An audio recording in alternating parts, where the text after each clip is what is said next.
I wouldn't do anything nearly so noble as to withhold investing myself just so that Greg could look good later on.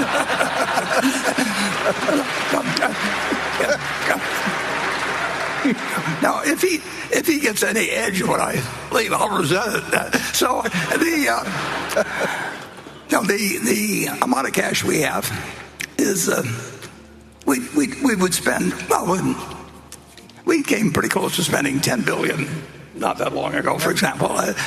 But we'd spend $100 billion. I mean, and those decisions are not tough to make. When something is offered that makes sense to us and that we understand and offers good value and where we don't worry about losing. And the one problem with the investment business is that things don't come along in an orderly fashion, and they never will. I mean, it isn't like every day.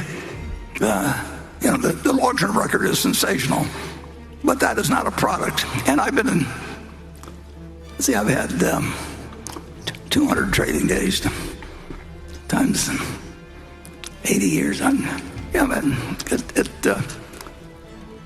It's 16 million trading days. It kind of,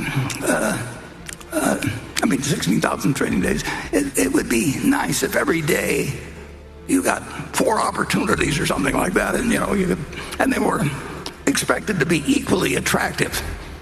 If I was running a numbers racket, every day would have the same expectancy of that I would keep 40% of whatever the handle was, and so the only question would be is how much we transacted.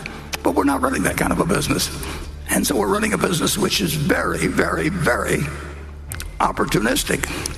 And Charlie always thought I did too many things. He thought if we did about 5 things in our lifetime, we'd end up doing better than if we did 50, and that we never concentrated enough. So that we would rather have, if we've got $335 billion now in treasuries, we would rather have conditions that are developed where we would have like $50 billion or something like that. But that just isn't the way the business works. And we have made a lot of money by not wanting to be fully invested at all times. And we don't think it's improper, actually, for people who are passive investors just to make a few simple investments and sit for their life. But we've made the decision to be in the business, so we think we can do a little better than that by behaving in a very irregular manner.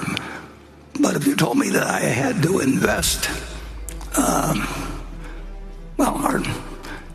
let's say that we have a roughly $40 billion a year coming in, and we start with 335. If you told me I had to invest $50 billion every year till we got down to $50 billion, that would be the dumbest thing in the world to invest in that manner. Things get extraordinarily attractive very occasionally. The long-term trend is up. Nobody knows. And I certainly don't know. Greg doesn't know. Ajit doesn't know. Nobody knows what the market is going to do tomorrow, next week, next month. And nobody knows what business is going to do tomorrow, next week, or next month. But they spend all their time talking about it because it's easy to talk about. And but it has no value. I've never found anybody I wanted to listen to on the subject. And on the other hand, I've found that leafing through things like that big Japanese book that I can't read anymore, that's a treasure hunt. And every now and then you find something, and occasionally, very occasionally, but it'll happen again, that I don't know when. It could be next week, it could be 5 years off, but it won't be 50 years off. We will be bombarded with offerings that we'll be glad we have the cash for. And it'd be a lot more fun if it would happen tomorrow, but it's very unlikely to happen tomorrow. Very, very unlikely to happen tomorrow. but it's not unlikely to happen in 5 years. And then the probabilities get higher as you go along. It's kind of like death. I mean, if you're 10 years old, the chances that you're going to die the next day are low. If you get to be 115 or something like that, it's almost a cinch. Particularly if you're a male. I mean, all the records are held by females in terms of age. And